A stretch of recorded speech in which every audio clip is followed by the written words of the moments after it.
एक बार एक बच्चा मेक जोक कमील की वीडियो देख के लाइक और सब्सक्राइब किए बिना सो गया था। अगले दिन वो बच्चा ही नहीं उठा और तभी गुल्ली रॉड से पूछता है कि रॉड यहाँ पर क्या हुआ था, हमें कुछ याद नहीं। खूनी बाबा ने तो तुम्हें लेसर से बेहोश कर दिया था, तो तुमने इविल नन को फ्रीज कैसे किया? और मिस्टर मीट और खूनी बाबा का क्या हुआ? रॉड बोला, गुल्ली अभी वो सब बताने का टाइम नहीं है। इससे पहले कि मिस्टर मीट और खूनी बाबा वापस आ जाएं, हमें शॉन को छुड़ा लेना चाहिए और जल्दी से बाबा के पास चले जाना चाहिए ताकि हम उन्हें सब कुछ बता पाएं। रॉड की बातें सुनते ही गुल्ली बर्फ के ऊपर चढ़कर शॉन को खोलने लगा। तभी शॉन को होश आ जाता है और वो बोला, गुल्ली मैं यहाँ पर कैसे आ गया? मुझे तो मिस्टर मीट ने पकड़ लिया था, तो तुमने मुझे कैसे बचाया? शॉन हम तुम्हें सारी चीजें बाद में समझा देंगे, अभी हमें यहाँ से जल्द निकलना होगा और बाबा के पास जाना होगा ताकि हम उन्हें खूनी बाबा के बारे में बता पाएं और वो उसे हरा पाएं। इतना बोलकर गुल्ली शॉन के हाथों को खोलने लगा, लेकिन तभी वहाँ पर मिस्टर मीट अपनी कार लेकर वापस आने लगा। मिस्टर मीट अपनी कार को रॉड के सामने लाकर रोक देता है और फिर वो इन लोगों की तरफ गुस्से से देखता है। इसके बाद मिस्टर मीट कार से उतरता है और इविल नन को फ्रीज हुआ देखकर पागल हो जाता है और फिर वो गुस्से से रॉड की तरफ देखते हुए बोला, तुम लोगों ने इविल नन को फ्रीज करके अच्छा नहीं किया, अब तुम लोगों को इसका अंजाम भुगतना पड़ेगा।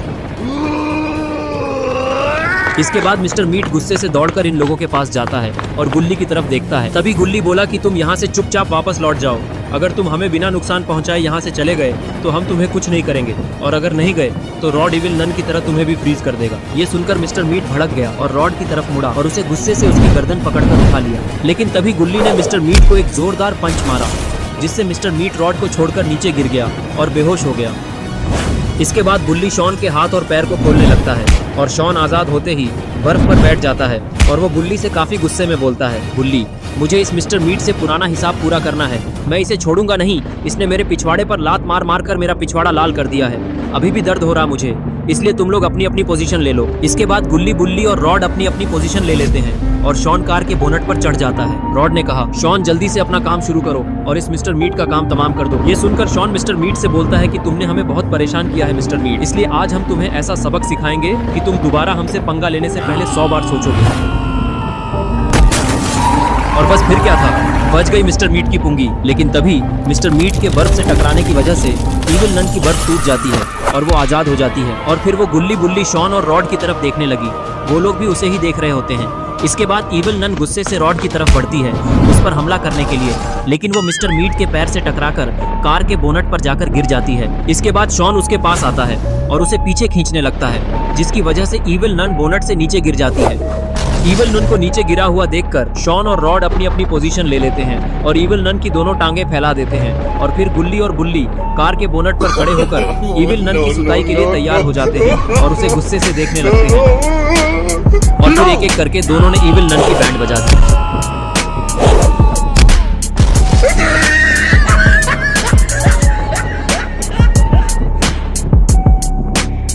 इविल नन को इतनी गंदी मार मारने के बाद ये लोग उसे मिस्टर मीट के साथ उसी के लकड़ी पर लटका देते हैं और फिर शॉन दोनों की सुताई करने लगता है।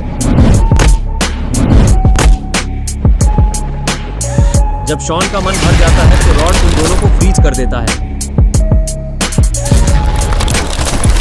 और वहीं दूसरी तरफ खूनी बाबा भी काली पहाड़ी पर आ चुका है। वहां पर आते ही वो बाबा की छड़ी को जमीन में गाड़ देता है और फिर वो वहां पर बैठकर तपस्या करने लगता है। तभी वहां पर अंधेरा हो जाता है और फिर थोड़ी देर बाद अचानक से उस छड़ी से बिजलियां निकलने लगती है। पता नहीं ये यहाँ पर क्या करने की कोशिश कर रहा है, शायद ये कुछ ना कुछ बुरा ही करने वाला है। तभी वहां पर जमीन में एक्सप्लोजन होता है और जमीन फट जाती है, जिसकी वजह से खूनी बाबा दूर जाकर फेंकाता है। और तभी उस टूटी हुई जमीन में से कोई किताब ऊपर आती है और वो हवा में लेविटेट होने लगती है। तभी उस किताब में कुछ हलचल होती है और उस किताब से अचानक से लेजर निकलने लगती है, जो कि सीधा खूनी बाबा को लग रही होती है। शायद ये कोई जादुई किताब है जिसकी हेल्प से खूनी बाबा अपनी पावर बढ़ा रहा है।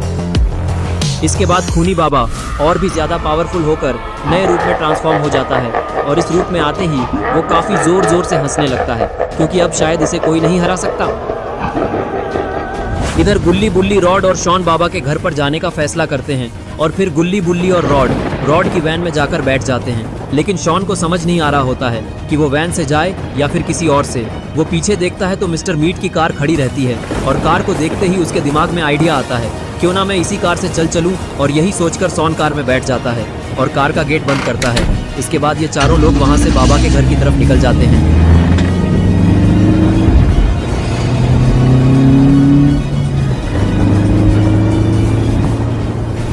इन चारों के वहां से जाते ही वहां पर एक पोर्टल खुलता है और उस पोर्टल से कोई यहाँ पर बाहर आता है।